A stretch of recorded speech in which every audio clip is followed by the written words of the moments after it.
சகடம் புதைத்தாய் புகழ் போற்றி கன்று குனிலாய் வெறித்தாய் கடல் போற்றி குன்று குடையாய் எடுத்தாய் குணம் போற்றி வென்று பகை கெடுக்கும் நின் கையில் வேல் போற்றி என்றென்றும் சேவகமே ஏத்திப்பறை கொள்வான் இன்று யாம் வந்தோம் இரங்கேலோரெம்பாவாய்.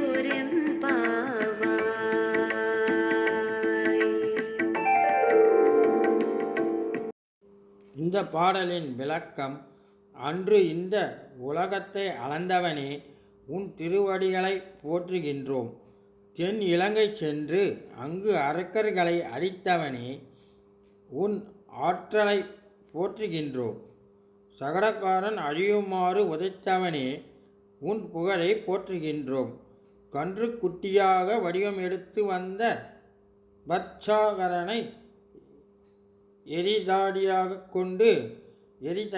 கொண்டு விளாமரத்தில் கனியாக வடிவம் எடுத்திருந்த கவிதாசுரன் மேல் எரிந்து அந்த அசுரர் இருவரையும் கொன்றவனே, உன் வீர கழல் அணிந்த திருவடிகளை போற்றுகின்றோம்.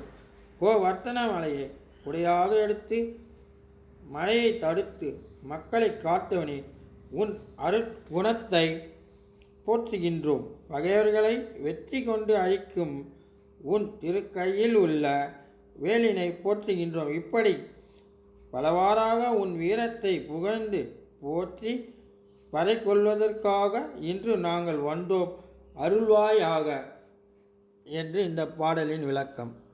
சம்பலம் இன்னிசை வீணையர் யாழினரொரு பால் கொடு தோத்திரம் எம்பினரொரு பால். இன்னிசை வீணையர் யாழினரொரு பால் கொடு தோத்திரம் எம்பினரொரு பால். துள்ளிய பிணை மலர் துண்ணிய பிணை மலர் கையினரொரு பால். தொழுகையர் அழுகையர் துவழ்கையரொரு பால். சென்னியில் அஞ்சலி கூப்பினரொரு பால். திருப்பெரும் துறையூரை சிவபெருமானே. சென்னியில் அஞ்சலி கூப்பினரொரு பால். திருப்பெரும் துறையூரை சிவபெருமானே. என்னையும் ஆண்டு கொண்டு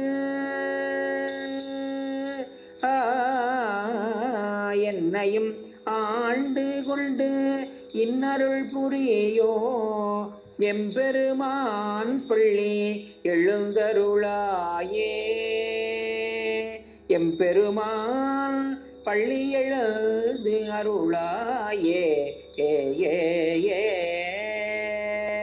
இந்த பாடலின் விளக்கம்: திருப்பெருந்துறையூரை சிவபெருமானே, இனிமையான இசையை பொழிந்து கொண்டிருக்கும் வீணை உடையவர்களுக்கும் யாழினை உடையவர்களும் ஒரு பக்கம், வேத மந்திரங்களுடன் துதி பாடல்களையும் ஓதிக்கொண்டிருப்பவர்கள் ஒரு பக்கம், நெருங்க தொடுக்கப்பட்ட மலர் மாலைகளை ஏந்திய கை உடையவர்கள் ஒரு பக்கம், தலை வணங்கி தொழுபவர்களும் அன்பு மேலிட்டால் அழுபவர்களும் மெய்மறந்து துவல்பவர்களும் ஒரு பக்கம், தலையின் மீது இரு கைகள் குவித்து அஞ்சலி செய்பவர்கள் ஒரு பக்கம்.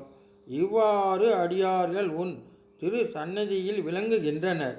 ஒரு தகுதியும் இல்லாத அடியேனையும் ஆட்கொண்டு இனிய அருள் வழங்கும் எம்பெருமானே, பள்ளி எழுந்தருள்வாயாக என இந்த பாடலின் விளக்கம்.